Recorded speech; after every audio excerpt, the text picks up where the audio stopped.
In this video, we'll explore some formulas that relate to psychological weight. So physical weight, we understand that the denser the object, the heavier it is. And the more of it, the heavier there is.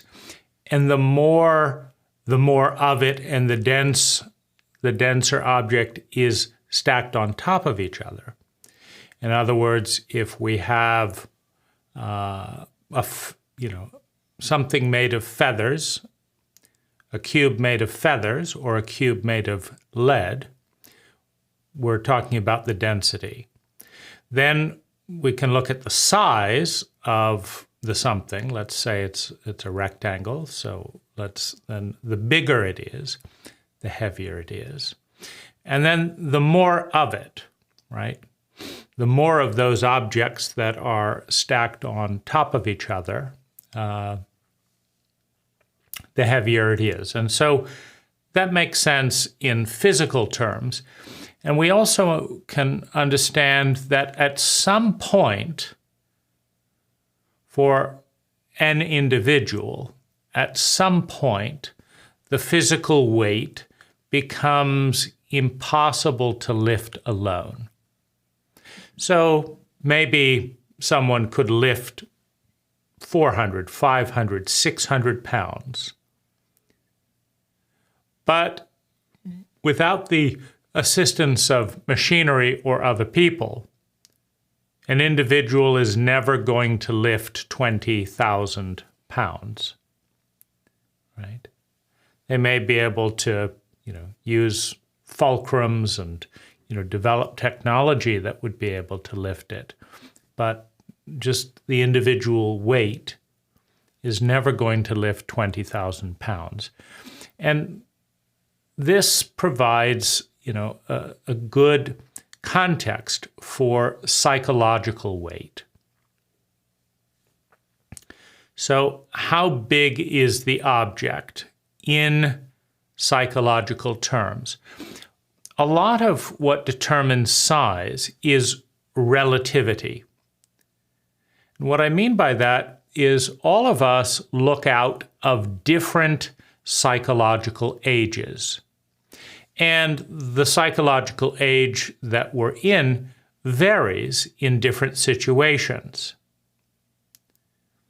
You may be presenting in an arena where you have prestige, competence, and confidence, and be presenting in your area of competency at your current age 35, 40, 50. However, in a dark alley, encountering someone that triggers a rape memory, you may be encountering that moment from the age of 4. Now, as you get psychologically younger, the world and its impact gets psychologically bigger. Makes sense, right? If you feel 4 years old when you were smaller, when you were helpless, when you depended on people who were undependable, you will feel terrified, very small. And small things will seem very big. So the size of the object is determined by two things, right? The mass of the object, what we might consider objectively, and then the vantage point from which it is viewed. That's the size. And the density. The density of the object in some ways correlates to emotional intensity, right? If you feel earth-shattering fear when you look at that object, it has a very dense impact. If you look at the psychological object and, so what? You look at it and you think, well, big deal, right? That's part of life. Or you look at that object and you say, if someone found out about this object, I would be destroyed. I don't know who I would be. I don't know how I would function, right? And then suddenly it gets more dense, right? So the next arena is the repetition. This object was given to you every day for the last 30 years. Every day you go out and, Dad says, here's stupid again. Every day for 30 days or for 30 years or 10 years or whatever it is, right? So the frequency of the object piles up, meaning it's not just one. Now, as the frequency and the weight reaches a certain point, the impact goes up exponentially, right? If you have one uncomfortable rape scenario, you may say, every so often something overwhelming happens and I'll survive. But at a certain point, in repeated trauma, in repeated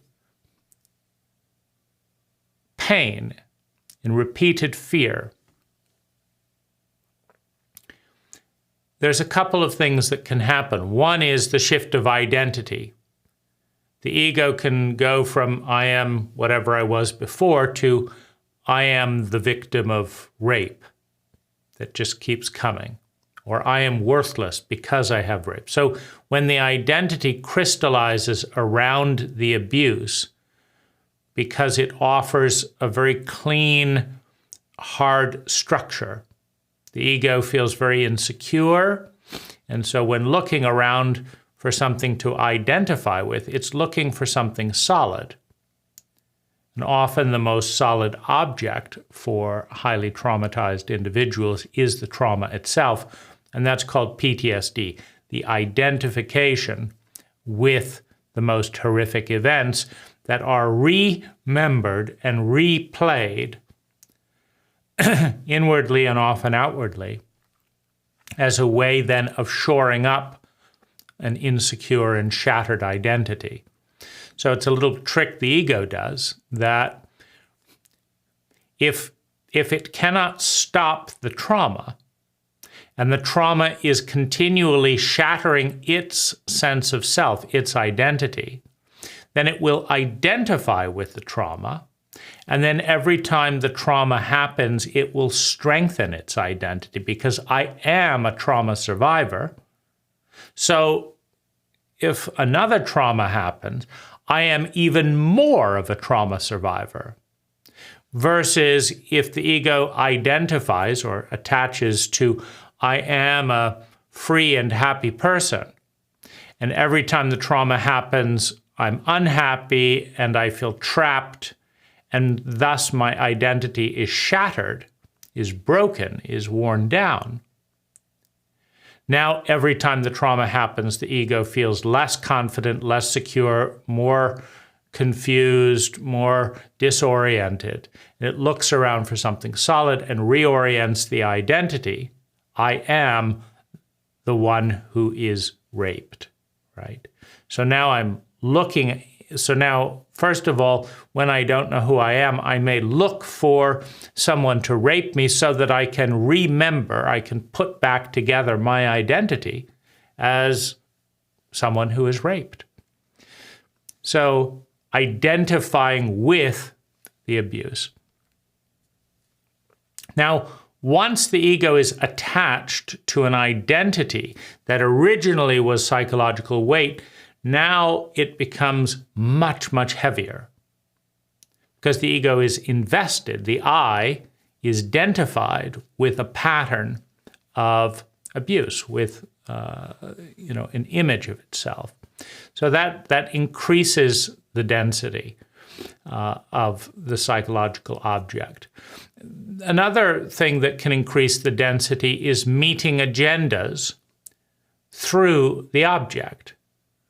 For example, if I got very little attention, very little energy directed towards me, positive or negative, and then an enormous amount of energy was directed towards me when I was raped, then the fact that everyone needs attention, everyone needs to develop a rapport with the outer world, and that need is met, that agenda is met with being raped, then there's an increase in the attention that I will pay and the identification that I will invest in that area. And again, the object gets bigger. Now,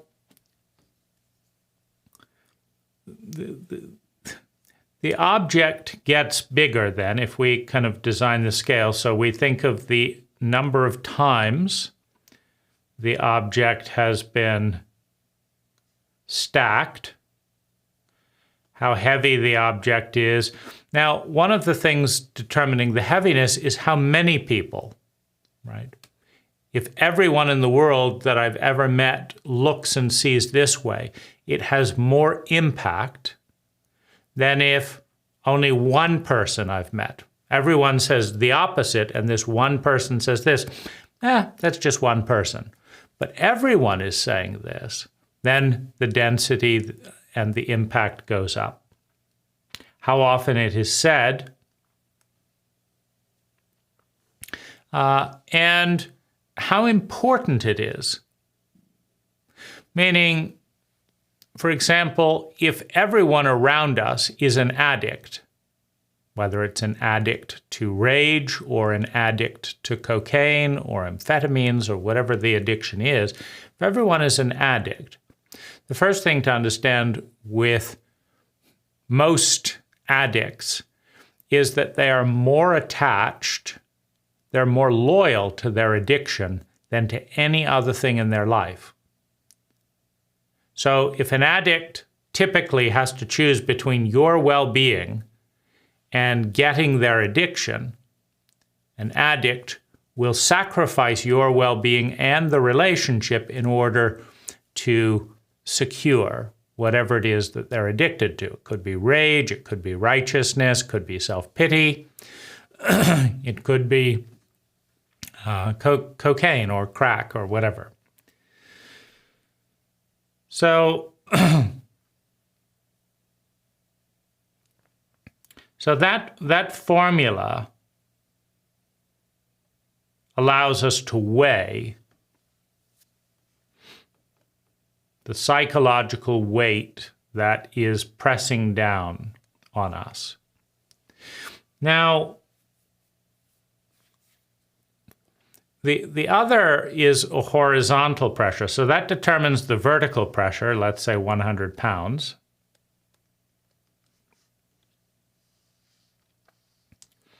Now, the horizontal pressure is how much we do or do not connect or identify with our cult, with our, it's basically what we're determining is intrinsic and internal reference point versus external reference point, right? Because if we are 100% internally referenced, then the entire world could say that red is blue. But if we're 100% internally referenced, we say, no, blue is blue. But the New York Times, but this, all these people say that red is blue. And you say, yeah, all those people do say that, but blue is blue. It has very little impact, right? Because I'm 100% internally referenced. Now, if I'm 100% externally referenced, and whatever I say, it means little to me. What matters is what you think. What do you think about this? And you. Okay, and so the consensus is 70% of you think this. Okay, well, I'm going to go with that because I'm going to go with the majority. Because I'm, first of all, externally referenced, and I want to pick the side that's going to win, right? And so let's look at some of the variables that determine internal or external reference. One of the most profound variables is whether or not you are connected to self. Now, the ego, the I, is the separate voice that attaches to the patterns of thinking, feeling, speaking, doing, and being that it inherits in the cult, and then makes its own and says, that's me, I am that thought, I am that feeling, whatever it is. And so the ego is always present. But when you've been traumatized, and when the self, when the authentic self is viewed as a threat to the agendas in the cult, then one can lose one's self, which is the witness, the inner sense of presence that we're all connected to. So one can lose the sense of self, one can lose the witness. And in that state, we only identify with the ego, and the ego's primary reference point is out there. That's what everyone's doing, says the ego. I want to be normal. I want to fit in. It doesn't say I want to be intelligent. I want to be like those people, right? So the more traumatized we are, the more we identify with the traumatized ego, the more dissociated we are from ourself. And so the more externally referenced we are. The more helpless we are. For example, I'm strong, I'm young, I have good earning power, I have access to the police, I've got lots of things going for me, things are going very well, not that many traumatic events, and I feel very confident. Now, in that state, hearing that, my grandfather hates me, for example. Well, everyone has their preferences. Granddad isn't all that much to talk about himself. Let's consider the source, so big deal. But now we go through a traumatic event. We have a car crash, and I'm paralyzed from the neck down. I have $300,000 of medical bills not covered by insurance. I cannot do my job, partially paralyzed, and I don't have enough money to pay for the bills. So, and I'm going to be in hospital for the next 3 or 4 months. Now, my helplessness goes way up. My independence goes way down. Now I need help. And I need help from the outside. This is also true for infants and children. They all need help from the outside. And so abuses, traumas, etc., from the giants that are the parents and relatives and grown-ups for every infant become enormously impactful. Because the infant needs these people to cooperate. Well, now you need the guardian, etc., to cooperate. And if they don't like you, they may not cooperate. They may gang up on you. So now it's a really big deal that Granddad doesn't like you and isn't going to be helpful. Because what if other people? What if whatever Granddad sees is true and then this? And so there's tremendous explosion of emotional and psychological impact because I'm much more helpless. And the more helpless I am, the more I want to fit in and be liked. the more independent I am, the more I want to follow my own authentic core. Because the greatest joy in life is to be connected with oneself authentically and to be somewhat dissociated from the ego dynamics and agendas that govern much of the world. To just say, well, the world has its opinion, the media has its opinion, I'm going to just do my own thing. That's a more enjoyable and satisfying life if you can do it. But you see, no one's going to help you and protect you if you say, well, that's your opinion, that's the way you want to do that, but it's not me. It's not me. I'm going to do what I want in the way that I want to do it, regardless of what works for you. It's like, well, I'm not sure I want to pay that person's medical bill. I'm not sure I want to walk and help them when they're just going to do their own thing. I want to help people who are like me, who see the world as I do. And so there tends to be, and this is, true politically and in employment, and, the more dependent the person is, the more they will take their cue off of the leader, right? So you ask a junior low-level employee at a company banquet to publicly state their politics. And if they're a junior employee and the senior management is there, they will likely defer to the senior management and say, well, let's let my boss, or let's not talk about politics in the office.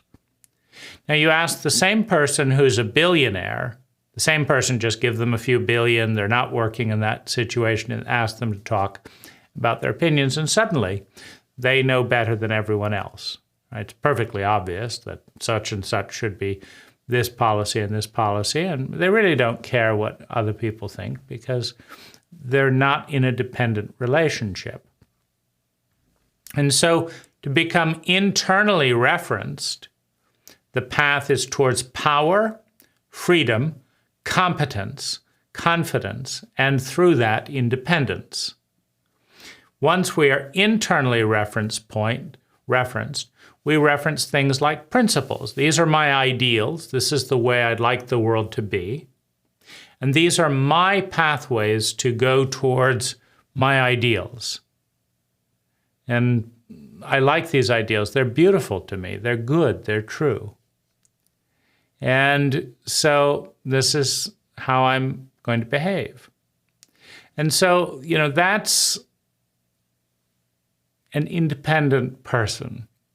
That's a person who's not trying to impress or look good, or that's a person who's free to think, to evaluate, to consider because they want to, versus someone in a deeply dependent relationship. So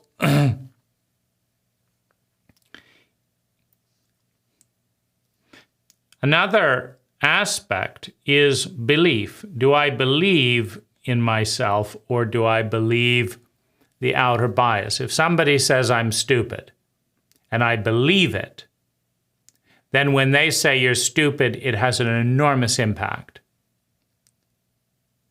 If I believe that I'm quite smart and somebody says, gee, you're really stupid, then it's like, oh, what makes you think that? And it's with curiosity. It's like, maybe this person doesn't see very clearly. I'm interested in that. Let's see where they got it wrong, because I'm really smart. And so it doesn't have the same impact.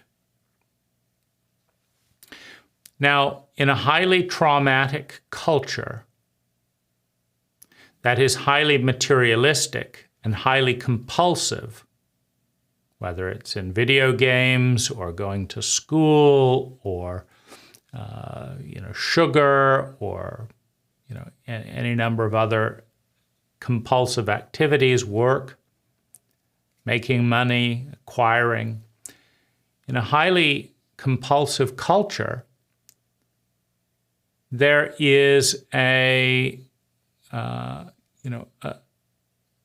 deep dissociation from self. So there's no separate sense of the witness, the one that watches.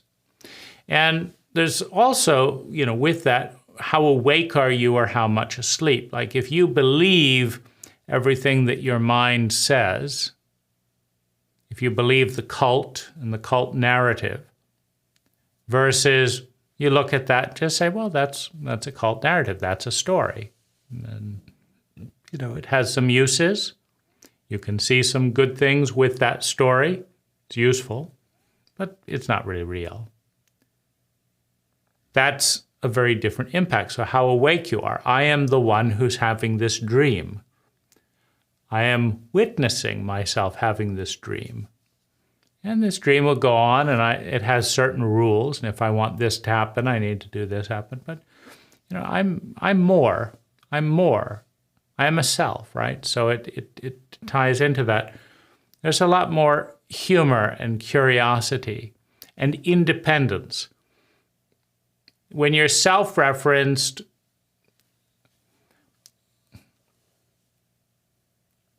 you can have a good day even when things go bad that the cult says are really bad, right? The cult says cars are really, really important. If you don't have a nice car, you're nothing. Well, the self can look at that and say, I'm just the same me whether I have a car or not. The witness can say, well, that's an interesting theory. You're nothing because of a car? Very interesting. But I'm obviously something. Whether I have a car or not, I witness the car, I witness not having the car, I witness you judging people for not having cars. Are half the world's population nothing because they don't have cars? Oh, that's your opinion. Okay, right? So you've got an internal reference point versus I've got nothing. I don't know who I am. I've lost myself. I'm terrified of being abandoned and all alone in this hell. And so is saying that I need a car to be where something. I need a car, right? I need a car, right? And so how awake we are to the dream, how asleep we are to the dream has a difference. How connected to ourself, how dissociated from ourself, and how helpless and dependent we are on others, how independent, competent, and powerful. How many people are saying it? How charged is the topic? Right? How charged is the topic physically, emotionally, mentally? Some things like a priest might say in the past, you masturbated, you're going to go blind. And if you go blind, you watch the people in your school behave cruelly to disabled children. So you say, if I go blind, I'll be disabled. And then you think of images of bullying and demeanment towards disabled people. And then you think, I will be bullied and I'll be demeaned because I'll go blind. So I will go blind and I will be bullied, traumatized, and demeaned because I go blind, and I will be in a helpless state with people bullying and traumatizing. Now this becomes unbearably psychologically heavy. I can't face it. I've got to eat something. I've got to get fat. I've got to do something, right? I've got to hit one of my siblings, something to transfer all this terror and fear to something else. Thank you.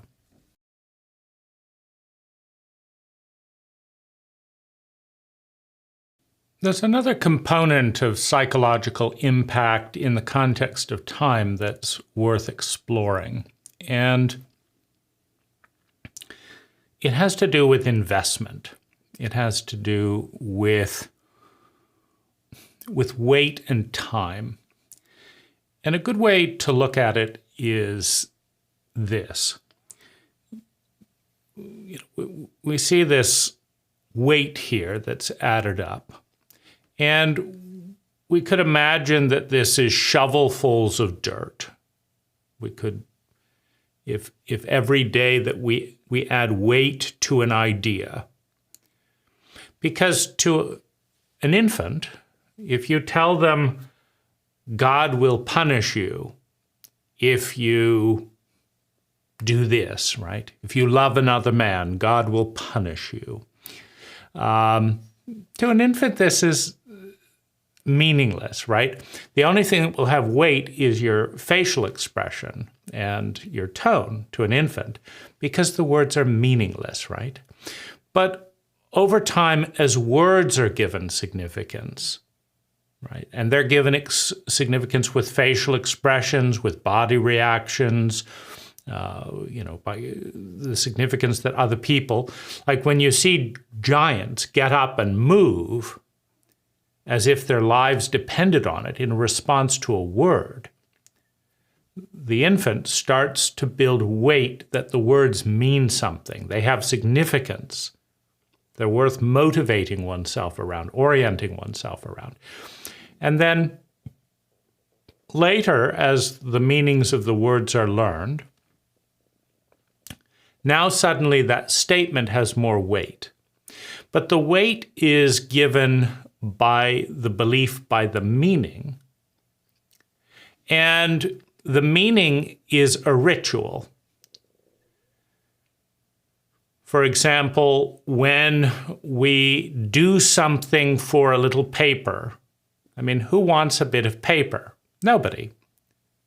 But people want money. They want the meaning that is given. When you do something for a dollar bill, and you do another thing and another thing and another thing, the dollar bill starts to have psychological weight in your own mind because you have invested energy, time, money, and natural resources doing things to get money.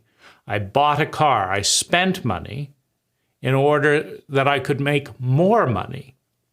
I went to work so that I could make money. I bought clothes so that I could make money.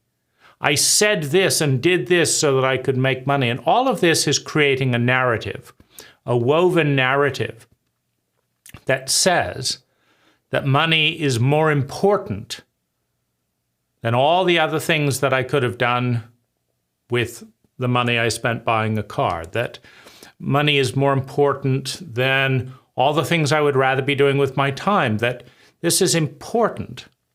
And this narrative has it has a legend. It's like shovels of dirt.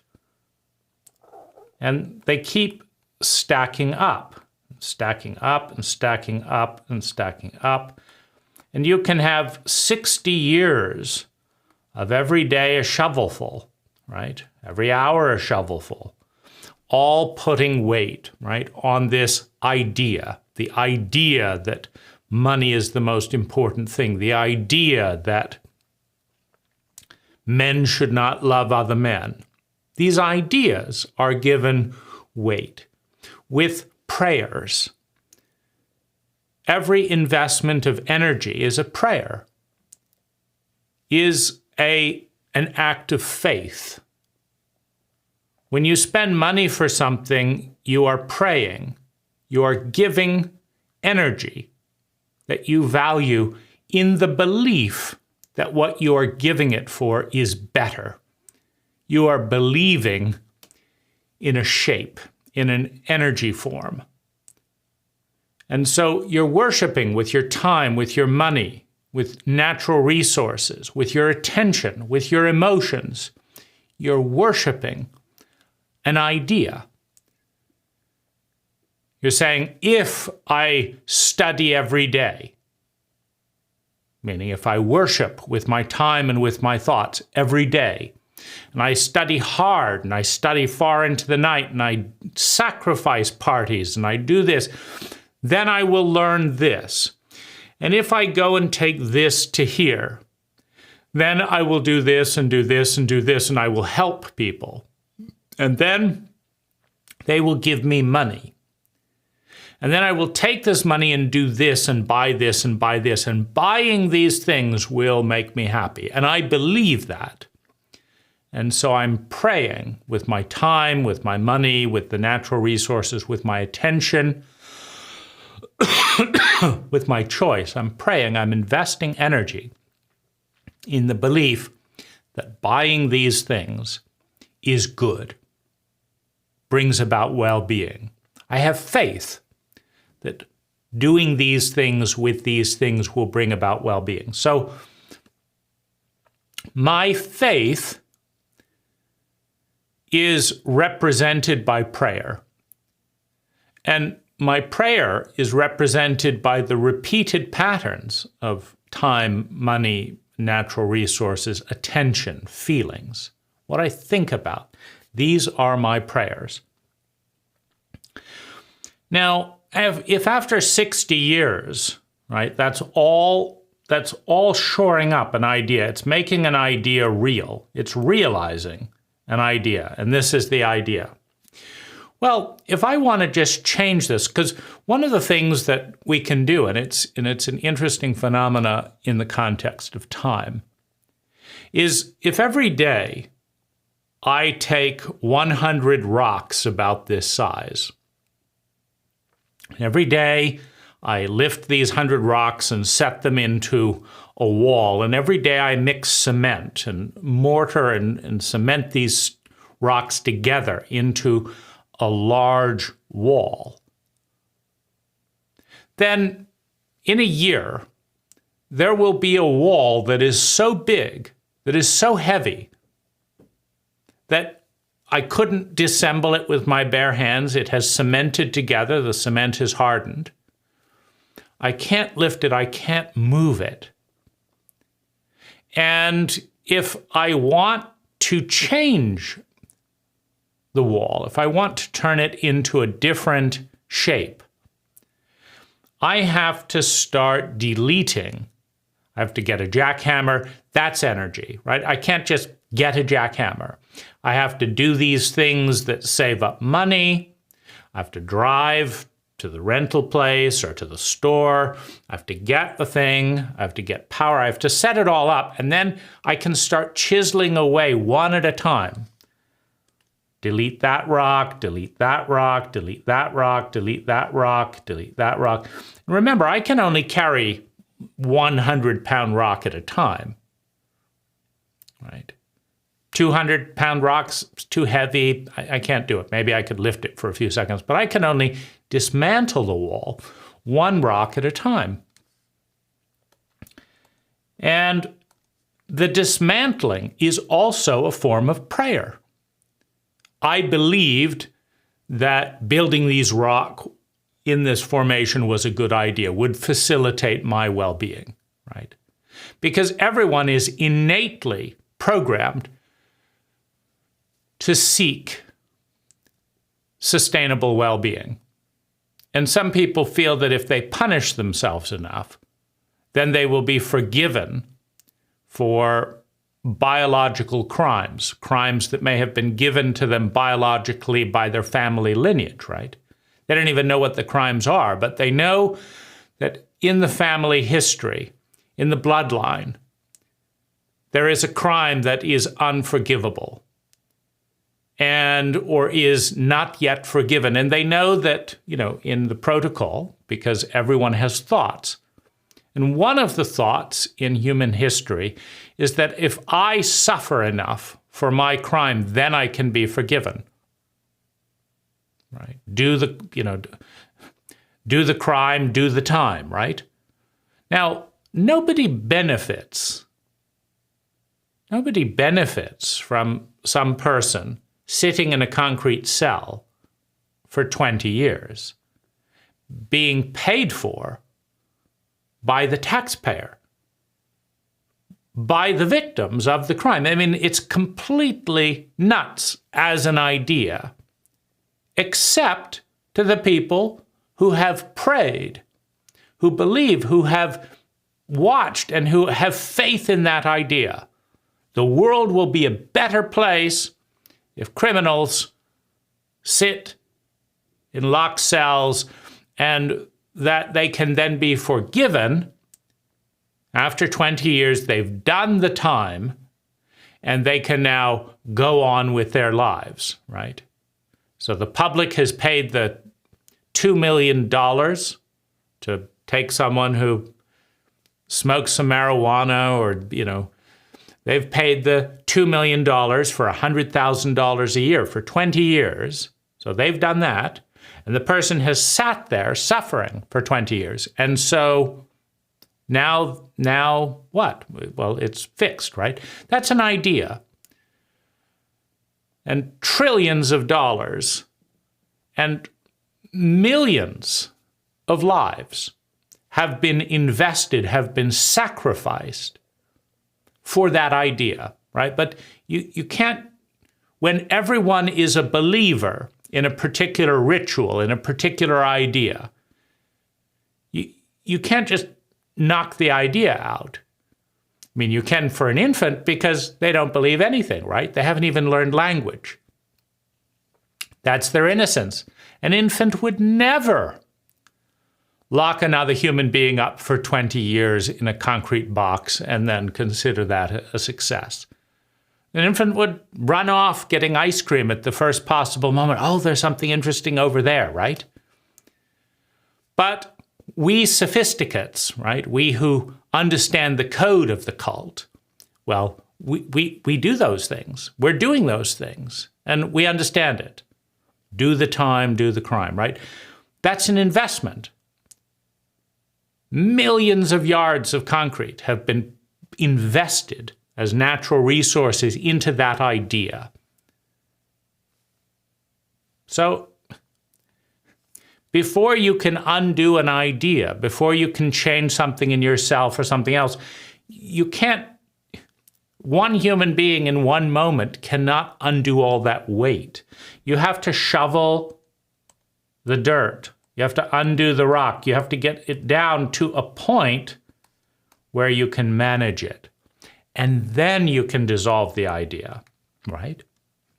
But you can't enter a void. The ego doesn't like a void, so it wants a replacement, right? The ego doesn't want to just go nonverbal, stop doing things, stop thinking, and cease to exist, right? Because the ego is that which attaches itself, identifies with a pattern, a repeating cycle of thinking, feeling, speaking, doing, and being that the ego says, that pattern, that's me. That's me.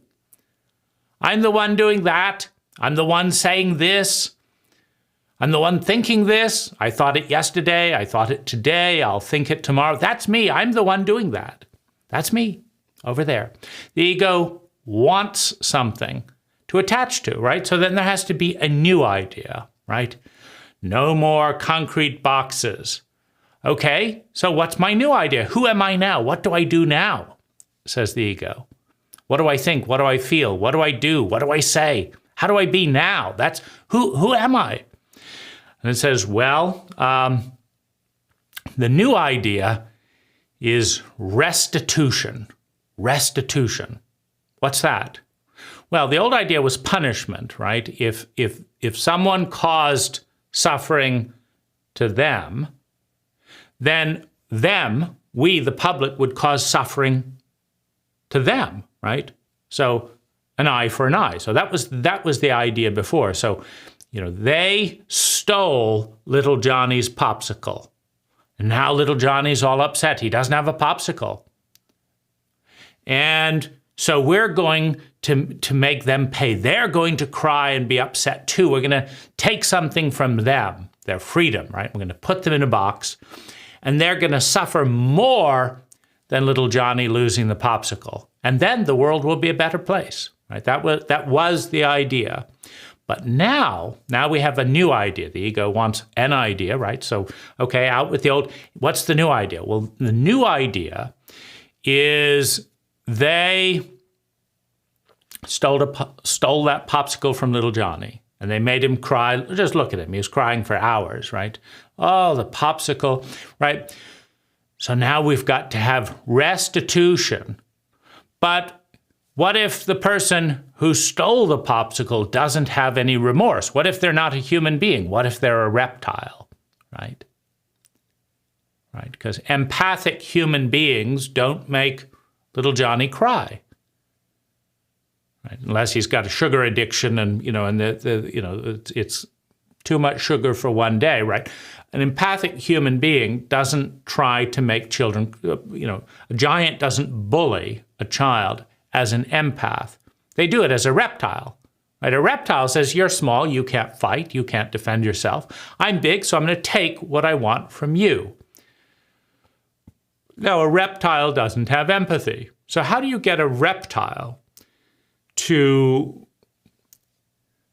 show empathy? Well, there you have the idea of restitution or punishment, right? So it's a slightly more human idea. You can either make little Johnny happy for more than the amount of time you made him cry. You can give him 3 cones. You can apologize. Or we will make you suffer as much as little Johnny. And we'll keep making you suffer until you're willing. And reptiles, sociopathic, are self-centered, right? And so I'm not going to help little Johnny because I like little Johnny or I regret the crime. No, I regret being caught. I regret having to do this. I resent little Johnny for telling, but I still don't want to suffer. And so here's your 3 ice cream cones. I'm sorry. And then the reptile will probably, come up with someone else to bully, right? And so it doesn't solve reptilian paradigms, but the idea is restitution. And some people, empaths, human beings, rather than reptiles and human bodies, human beings will feel remorse anyway. Oh, I'm so sorry, I knocked the ice cream cone out. Can I get you another one, right? And so, a human being would like not to sit in a concrete box for 20 years, but to actually make amends. How can I balance this out for you so that we're on good terms, right? A human being is naturally empathic. And so as we move from reptilian operating system towards a human operating system, compensation, restitution, a making amends becomes a more intelligent idea, right? It's natural, right? Of course you want to make amends. You're a human being, right? You had a negative impact. You've knocked out the ice cream. You want to get him a new ice cream cone. Here, let me buy you a new ice cream cone. And then, nothing has to be done. But if you're a reptile, then you could be given the choice to either make amends or be taken out of circulation, right? Or punished until you regret being punished enough to make amends, right? So there's the new idea. And so you construct the new idea, and with thoughts, right? You have things like, well, it's better for Johnny if he gets another ice cream cone. How does it help Johnny to know that somebody's sitting in a concrete cell for 20 years? It doesn't give him any ice cream, right? And if little Johnny knows that $2 million were being spent to incarcerate someone for punishment, well, little Johnny's at some point going to realize that's a lot of ice cream cones. What if the public paid me $30 and I actually got some free ice cream out of it, rather than $2 million to nothing for me, right? I'm still out an ice cream cone.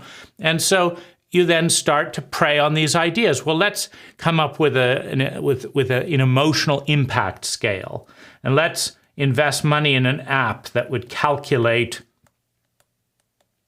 the impact on me losing my ice cream cone, and let me come up with $300 ways that the person could make amends. They could buy me all the Haagen-Dazs flavors in the store, and then,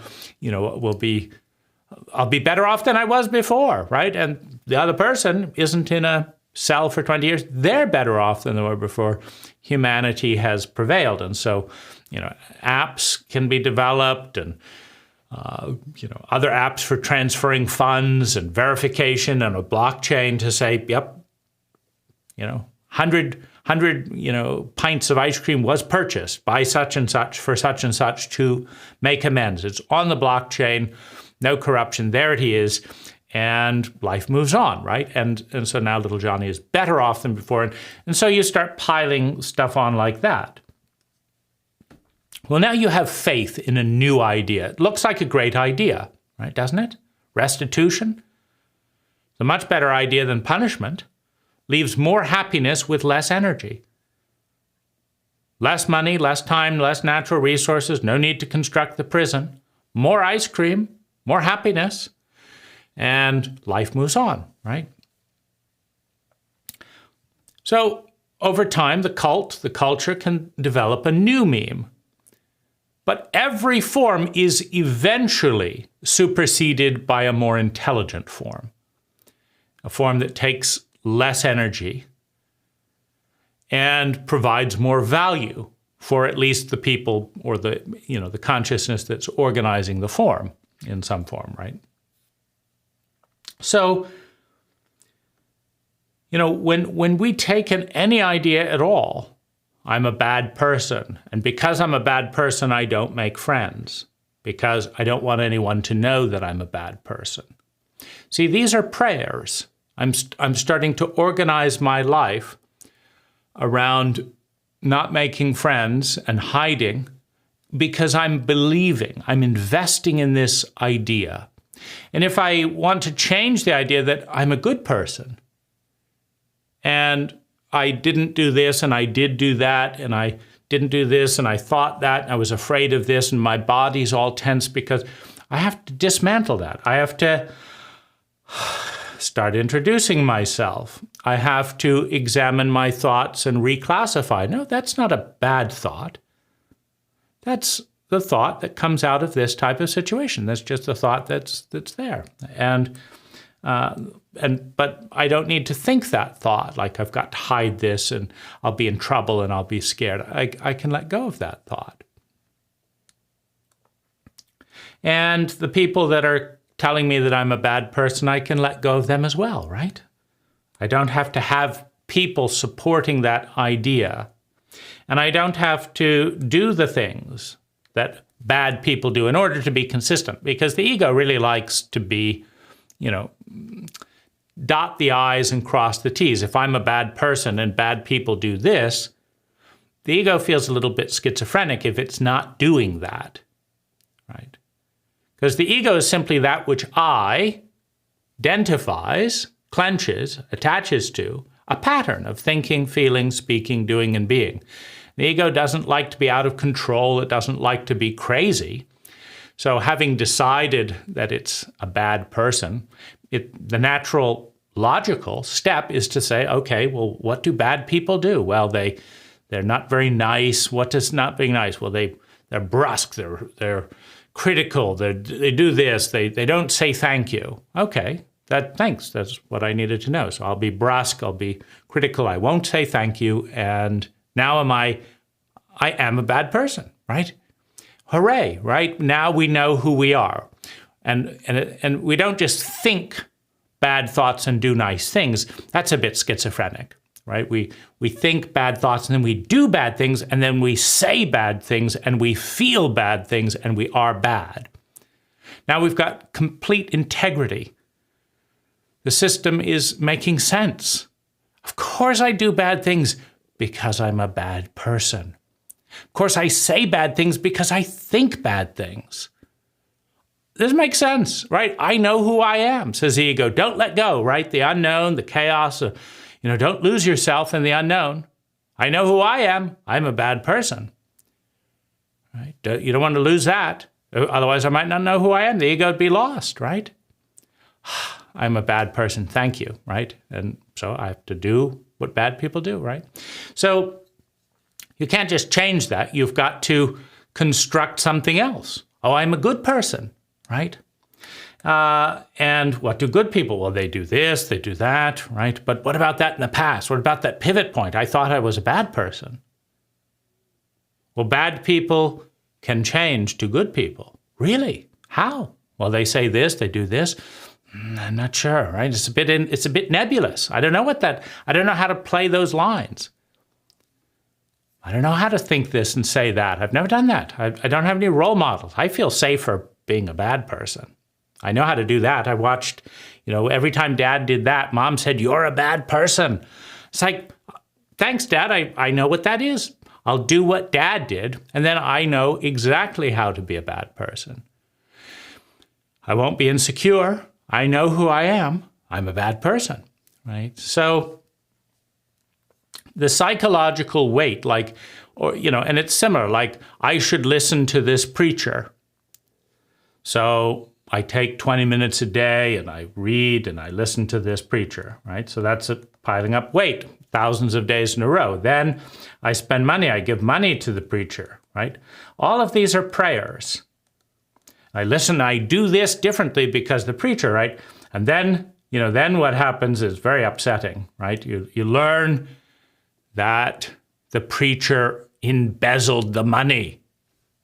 What? But I believed, no, can't be, right? Look at all the things that I've done in the belief that that preacher was better than me or knew something better than me. No, they couldn't, right? I was doing this because I thought the preacher knew more than I did. That was my belief. I invested in that belief. I gave money, I gave time, I did what the preacher said, not what I felt like doing or thought I should do. I did this and this. Now I've got this whole pile, and it's like, and that's why grief is the feeling or the transition of one identity, one pattern of thinking, feeling, speaking, doing, and being. Like, why are we so upset when people end our lives? Right? When people die, they end our life, right? We had a pattern of thinking, feeling, speaking, doing, and being with them. This is what we did when they were around. This is what we said when they were around. This is what we did when they did that. We have a pattern of thinking, feeling, speaking, doing, and being around them. And they went and killed us, right? Because now that they're not hitting the tennis ball over the net, we can't hit it back in the way that we're familiar with. So we don't know who we are, right? I don't know who I am without that person doing this. Like, they would say this, and then I would say this. And I knew how that went, right? They would say that, then I would say this, then they would say that, then I would say this. And it's so nice for the ego, right? I know who I am. What I think, what I feel, what I say, what I do around them. And they went and killed me. They went and killed me. They left. This part of me is dying. It's got no one. I hit the ball over. No one comes back. I hit the ball over. I feel lonely. No one's playing the counterpart, right? I don't know who I am. I'm dying. I feel grief. I feel anger. Defensive. No, they didn't die. They'll be back. They'll be back, right? Angry. How could they do this to me? Just killing me like this. I can't make a witty remark if they stop talking. I've got to find someone else. But nobody's quite like them. Oh, sad, right? Grief. Letting go of the identity that I attached to, that was me. That was me. Look at me in that photo. That was me there. I used to do that with them. Now I don't do that anymore because there's no them to do that with. I feel sad. I lost me. I lost my identity, my pattern of thinking, feeling, speaking, doing, and being. It kind of decomposes. The pattern falls apart. Decomposes, comes down to nothing. And there's a void. There's a hole, right? Maybe I'll start going to see someone, meet another dog, go do this, find a new, and then I find a pattern I like, right? Now I get to think and feel and do and say this in this way. Maybe it's similar because I like that pattern. I'm familiar with it, meaning it was my family's pattern. So now it's my pattern. I identify with the family. That's me. See how Dad does that? That's what I do, right? I'm part of the family. That's who I am, says the ego, very happily, right? As long as the ego has a very clear, well-defended pattern of thinking, feeling, speaking, doing, and being, The more people in it, the better. That's me. That's what we do in this household. We work hard and then we die, right? Oh, it's such a great pattern, right? I know exactly what to do. I work really hard and then I die. I'm very successful at it. So when we have spent money on a belief, it's heavier than if we haven't spent any money. When we thought about the belief at all, it's heavier than when we just let it go out, right? When we did it for a long time, the Atkins diet. I lived by it. I ate only the Atkins diet. I did this, I did this, I did this, I did this, I did. I believed.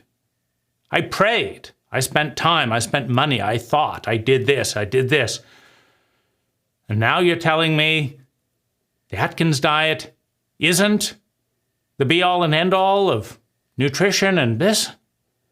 Yeah, but I've got so much invested in this. I can't just try this diet. You don't understand. I've got the books. I've got this. I've got the whole pattern mapped out. I say this. I do this. I feel this. I am like this. I spend money like this. I believe like this. And that's who I am. I am a member of the Atkins diet. Right? I'm a member of this diet. I'm a member of this cult. I believe these thoughts. Jesus Savior is the Savior of all beings. Jesus Christ is the Savior of all beings, right?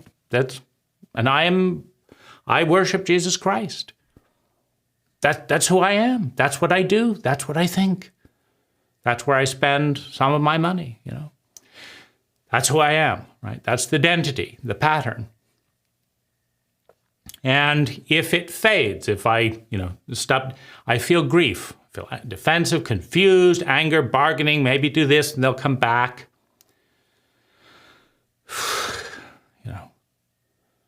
Sorry, Jesus, I didn't show up in church recently. Here's some extra money. Will you come back into my life?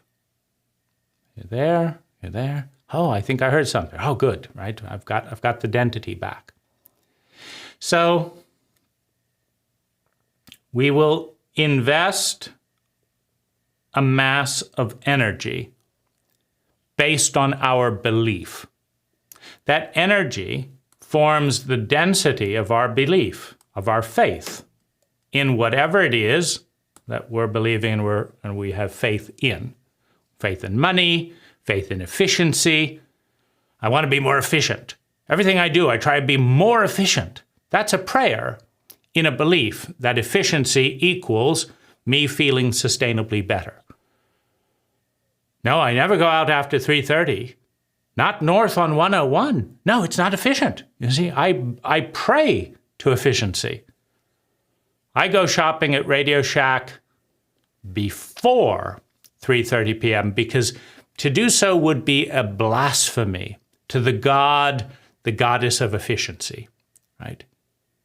I have to go in and out when there's no traffic, easy parking, right? I do this on this. I don't do this on weekends. There's no parking.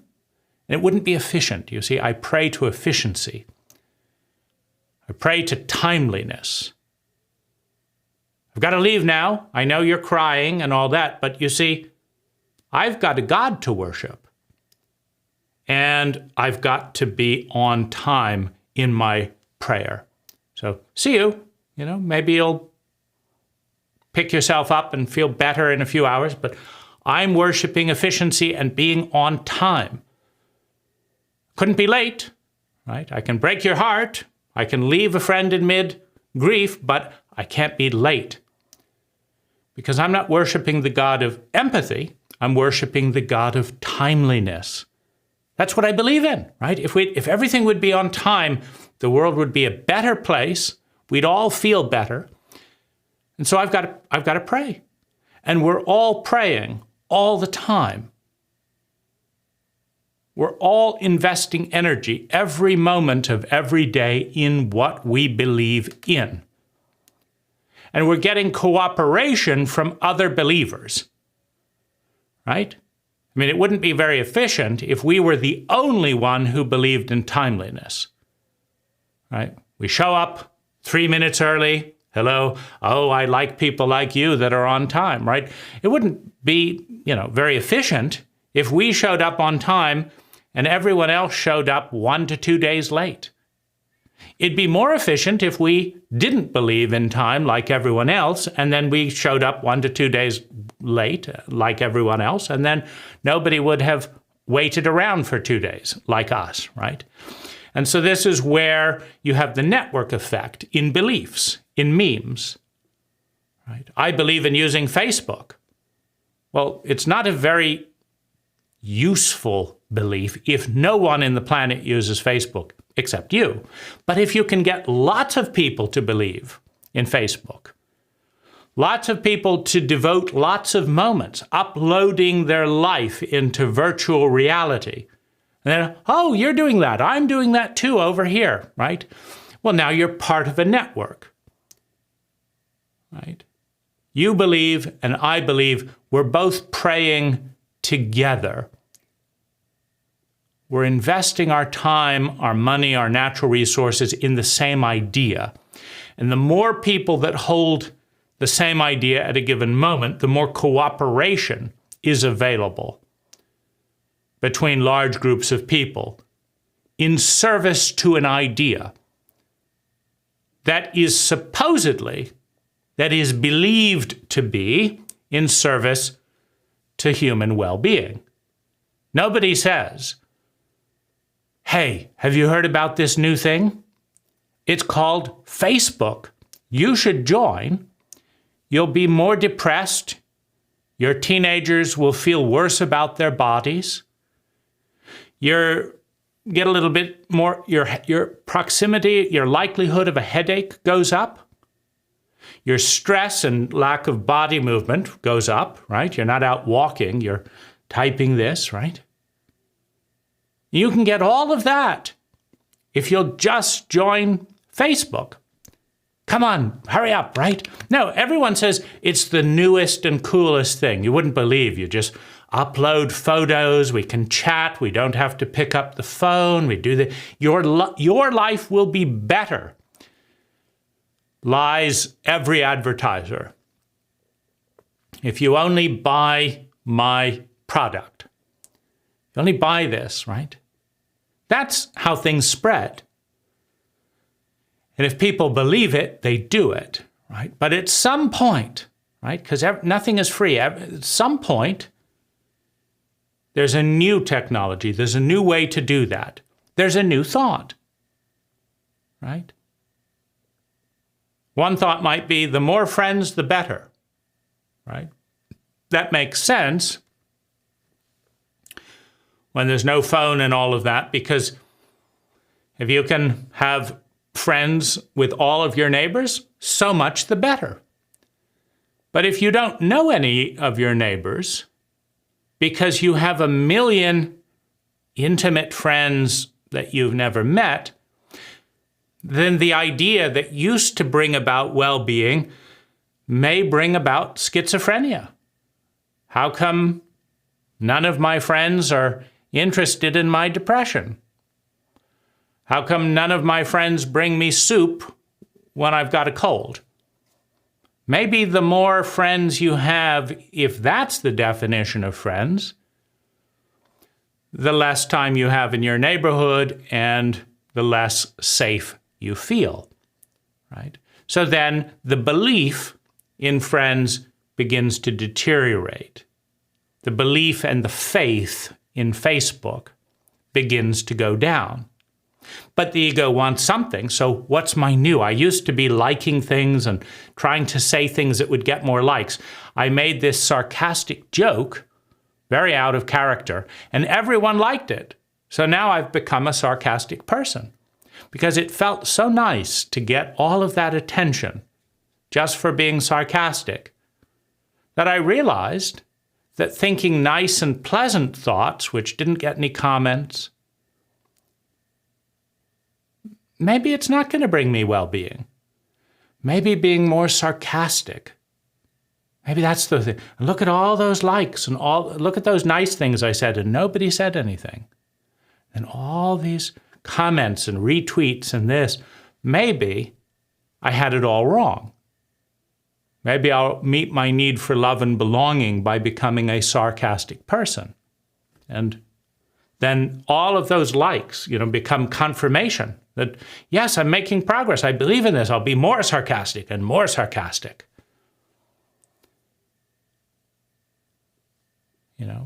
My 2-year-old comes up to me and says, "Daddy, I love you." And I say, "That's a joke, isn't it? Love these days," right? And I look around for my retreats, right? And all I have is a confused 5-year-old who doesn't appreciate the sarcasm, right? So we get mass by repeated prayers. The density of energy that supports a given belief is built up over time. And we can't just change it overnight in most cases. Now, sometimes an incredibly profound, like near-death experience provides enough energy in the other direction, like a profound psychedelic experience, a profound spiritual awakening, a death in the family, severe trauma, and it's out. Like in 1 hour, you felt more pain associated with your meme, your habit. It just knocked it all out, and you've got a new thing with deep intensity, a new prayer, a new idea that you have faith in, that you're now thinking, feeling, speaking, doing, and being, and spending money on.